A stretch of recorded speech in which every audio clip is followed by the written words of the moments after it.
Olá pessoal, tudo bem? Começando mais uma aula do cursinho Antonita de Barros. Hoje a gente vai falar sobre Geografia do Brasil, sobre o tema da estrutura fundiária brasileira, certo? Na nossa última aula a gente falou sobre os setores da economia e agora a gente vai falar mais sobre o setor primário, certo? Vamos entender sobre os problemas, sobre a estrutura fundiária no Brasil. Vamos entender o que é isso. A estrutura fundiária, gente, é como estão organizadas e distribuídas as propriedades agrárias, as propriedades rurais no país, certo? Isso então é a estrutura fundiária, beleza? Ela vai classificar o tipo de propriedade dominante, a forma de distribuição e o acesso a essa terra, beleza? Quem quiser ter uma terra, como que ela é, como que é o acesso a ela. A estrutura fundiária brasileira, gente, para a gente conseguir entender ela, a gente precisa fazer uma recapitulação histórica, beleza? Então vamos estudar um pouquinho da história do Brasil para a gente entender como que são distribuídas as propriedades rurais no Brasil, certo? E na mão de quem que elas estão. Para começar, a gente vai falar das capitanias hereditárias, vocês já devem ter ouvido falar isso lá nas aulas de história, que começou em 1534. Depois, o governo geral, 1449. Um outro marco muito importante é a Lei de Terras, né, quando o Brasil já é independente. E o Brasil contemporâneo, a gente consegue falar da distribuição de terras desigual com o predomínio dos latifúndios. Mas vamos entender, vamos falar um pouco mais sobre a história para a gente chegar no Brasil atual. Então, gente, no Brasil colonial a gente tinha as capitanias hereditárias, que foi instaurado em 1534, que basicamente foi uma forma que Portugal dividiu o Brasil em 15 lotes diferentes. Pegou 15 terrenões assim, dividiu em 15 lotes e deu para 12 donatários, que são os capitães donatários, beleza? Era uma estratégia para facilitar a colonização, produzir nessas terras e defender o território. Era para isso que serviam as capitanias hereditárias. Ela era inalienável, indivisível e hereditária. Ou seja, ela não era propriedade do capitão donatário, ela era emprestada pela coroa portuguesa. Ela não podia ser dividida entre outras pessoas, só do capitão, e ela era hereditária, por isso o nome. Passava de pai para filho a, o uso dessa terra, né? A posse era da coroa. E aí depois, a capitania hereditária não foi um sistema que deu muito certo. Em 1549, se instaurou o governo geral, beleza? E aí criou-se o cargo, então, de governador geral, que seria a maior autoridade do Brasil, e que ele iria centralizar o poder, né, em determinadas áreas, em determinados territórios, e aí se instalou os engenhos, né? Foi se modernizando essa produção, foi se melhorando a forma de produzir, e se instaurou o engenho e a criação de gado nos territórios, certo? E aí isso acabou permitindo o maior desenvolvimento da agricultura no sistema de plantation, beleza? Que é o sistema de plantation? O sistema de plantation é latifúndio, ou seja, grandes terras, monocultura, só um gênero agrícola, no caso do Brasil era cana-de-açúcar, exportação e escravidão. Né? Exportação por quê? Porque essa produção só tinha um fim, exportar e vender para o mercado externo. Beleza? Era para isso. Um consumozinho local e exportar para o mercado externo. Esse era o objetivo. E escravidão, né? Eram pessoas escravizadas, africanas, que, que foram sequestradas lá da África, trazidas aqui para as Américas para trabalhar forçado, um grande contingente de pessoas, mão de obra barata, para trabalhar e produzir muito rápido. Beleza? Então, esse era o modelo de plantation. É um modelo que só tinha um fim: produzir muito e mandar para fora. Não tinha o menor interesse em produzir aqui dentro do Brasil, para crescer o Brasil. Era só para mandar para enriquecer a coroa portuguesa. E aí, gente, em 1808, a coroa portuguesa veio para o Brasil, né, fugindo da invasão da França. E aí eles transferiram a coroa portuguesa para o Rio de Janeiro, né? e com isso ficou sendo desnecessário o cargo de governador-geral. O Brasil passou a ser governado mais de perto pela coroa portuguesa. E depois, em 1822, quando se instaurou o Império no Brasil, a gente a independência do Brasil não trouxe grandes mudanças na estrutura, né? Então, somente eram mudanças muito de leves, não eram mudanças que mudaram muito a estrutura do Brasil, certo?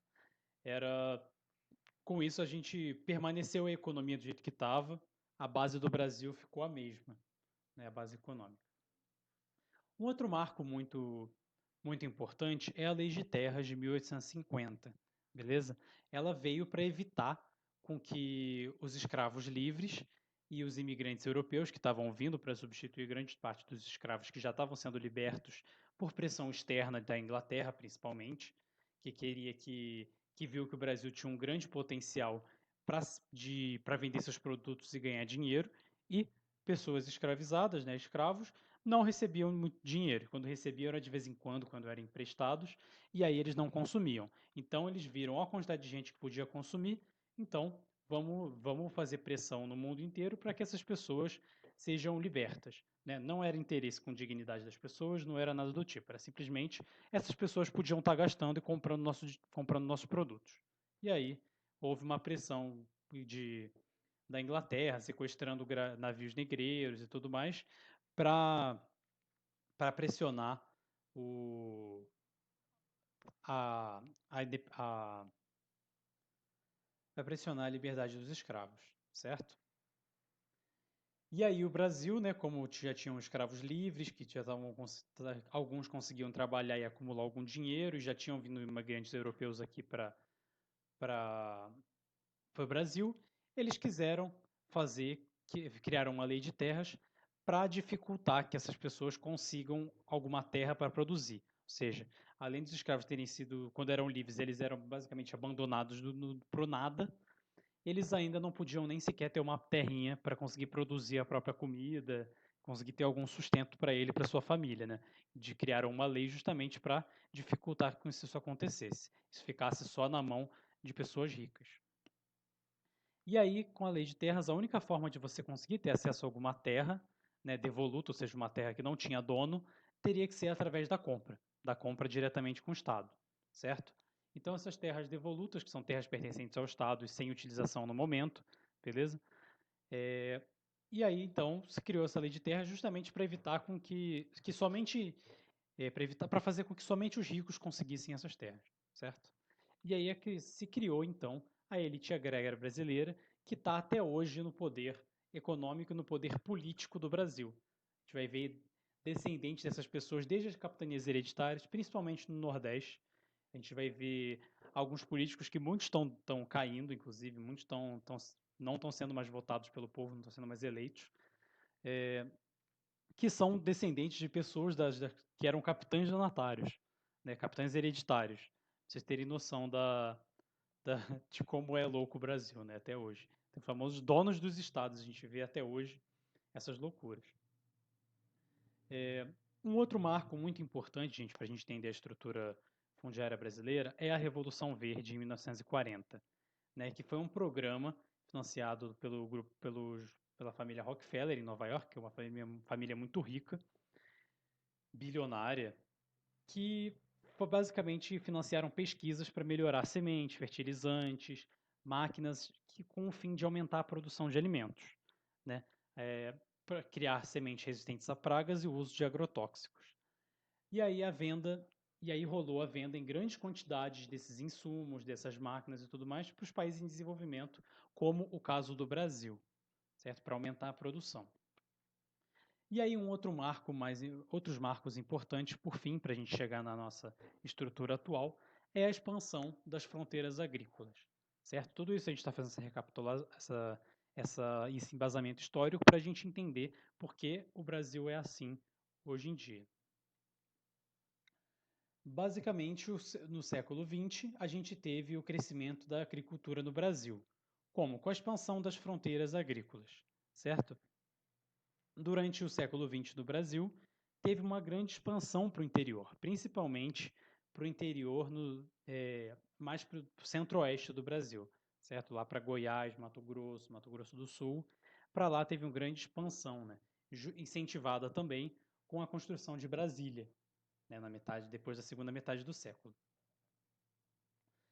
A fronteira agrícola, gente, é a área entre a expansão das atividades agropecuárias e o meio natural, né? É basicamente quando tem o meio natural, né, o meio ambiente, e eles vai expandindo cada vez mais a área de produção. Nessa área entre o meio natural e a produção é a fronteira agrícola. E aí foi acontecendo uma expansão dessa fronteira através de desmatamento ilegal, e isso acaba acontecendo, né, bem nessas fronteiras é onde acontece o desmatamento ilegal e os conflitos por terras, certo? Terras que não têm dono, terras do Estado, né? Ou então áreas de preservação ambiental, áreas demarcadas para populações indígenas. É lá que acontecem muitos conflitos por terra de lugar, pessoas que querem produzir ou pegar essas áreas para especulação imobiliária e acabam esbarrando ou numa área natural ou numa área pertencente a alguma população indígena, certo? Que mora por lá. Então é bem nesses lugares, nessas fronteiras, onde tem os indígenas morando, algumas populações indígenas, e áreas de pequenas produções familiares, certo? E aí a gente chega finalmente na estrutura fundiária brasileira atual, certo? A distribuição de terras no Brasil é historicamente desigual, tem forte predomínio de latifúndios, e o latifúndio é o quê? É uma grande extensão de terra que pertence a um proprietário, né? São atividades que exigem pouco investimento, né? O minifúndio é uma pequena extensão de terra com alto uso de mão de obra, atividades que exigem pouco espaço, certo? Como você tem uma extensão de terra menor, você vai otimizar a produção para aquele pequeno espaço. Então, gente, levando em consideração essa distribuição desigual e o predomínio de latifúndio, ou seja, grandíssimas extensões de terra na mão de uma ou poucas pessoas. Isso significa que a gente tem uma grande concentração de terras na mão de poucas pessoas no Brasil, beleza? Como que funciona a ocupação do território? Né? Como que funciona a estrutura fundiária brasileira? Nos dados do Censo Agropecuário, a gente encontra o seguinte, que 1% dos latifúndios, ou seja, a pequeníssima parcela dos latifúndios, que são grandes extensões de terra, dos 100% dos latifúndios, 1% representam quase metade de toda a área ocupada. Representam quase metade de toda a área ocupada nos imóveis rurais, certo? Ou seja, só uma parte pequenininha dos 100% dos gigantes latifúndios já representam metade das áreas ocupadas. Vocês veriam o nível da desigualdade da concentração de terras. E uma outra coisa muito curiosa e preocupante é que mais da metade dos latifúndios são improdutivos, certo, gente? Mais da metade desses latifúndios nem sequer tem produção e que poderiam ser usados para reforma agrária, ou seja, para distribuir melhor essas terras para pessoas que iriam usar, né? Mas geralmente elas são usadas para especulação, né? Para deixar com que ela fique mais cara, para ser vendida quando for benéfico para o dono, certo, gente? Isso é bem preocupante, que poderia ter gente produzindo comida e movimentando a economia, ou então usando para a própria subsistência essas terras. E aí a gente vê que quase 1/3 de todos os imóveis rurais somente são produtivos. Os outros 2/3 são improdutivos. Então a gente vê no Brasil o predomínio do latifúndio improdutivo. Isso é bem preocupante. Aqui tem um gráficozinho que ilustra bem como que está distribuído, né? Somente na região sul a gente vê um pouco melhor distribuído. No sudeste ainda tem o predomínio de áreas improdutivas.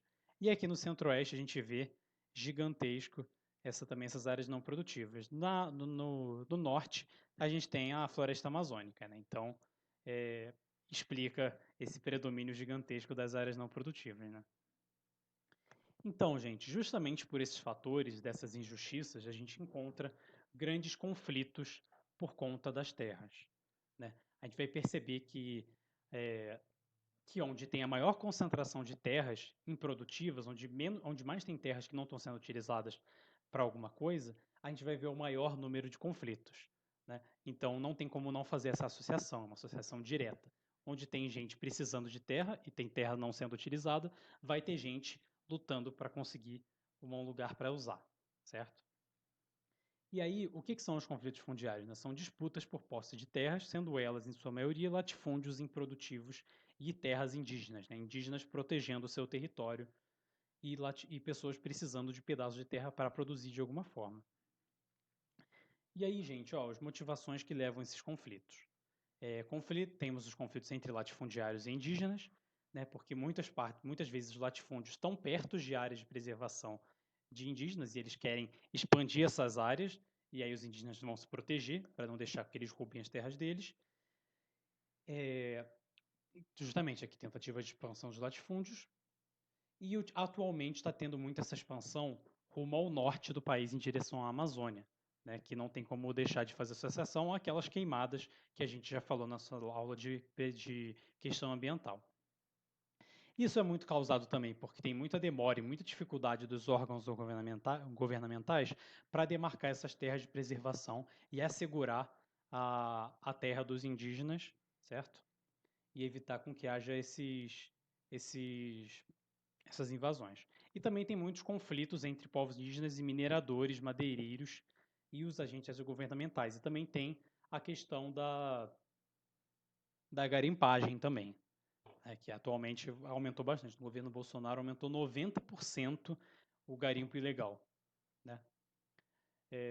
Aqui a gente tem uma notícia bem antiga até, isso deve ter aumentado bastante, que é a disputa por terras no Brasil. Olha a quantidade de aqui, várias mortes por conflitos por invasão de terras indígenas. Então, gente, para ir finalizando nossa aula, a gente tem também aqui os conflitos entre pessoas sem terra e latifundiários, pessoas que querem uma terra para produzir e latifundiários que estão deixando terras totalmente improdutivas só para ficar especulando, esperando a melhor hora para vender. E aí a gente vai ver um conflito muito forte entre os sem terras e os pequenos produtores contra esses latifundiários. Né? A gente vai ver muitos latifúndios improdutivos e uma luta por reforma agrária, então, uma melhor redistribuição dessas terras. E por fim, para finalizar, a gente vai ver muitos movimentos sociais que vão surgir justamente lutando para conseguir essa reforma agrária. Ela vai ser a principal bandeira desses movimentos sociais. Certo? Quanto mais as pessoas observam essas injustiças, elas vão se intensificando, mais esses movimentos sociais vão se organizando e buscando esse direito por uma terra. Para conseguir produzir para a família, geralmente produzem uma filosofia de fazer alimentos orgânicos, alimentos naturais, que não usem agrotóxico, certo? E que se organizem em cooperativas, tudo isso procurando trazer educação para os filhos no ambiente rural, tem toda uma filosofia de vida desses movimentos. Um exemplo deles, né, a bandeira principal deles é a reforma agrária e melhores condições de trabalho do campo, defesa dos povos nativos, e um exemplo deles é o MST, o Movimento dos Sem Terra, e a Comissão Pastoral da Terra.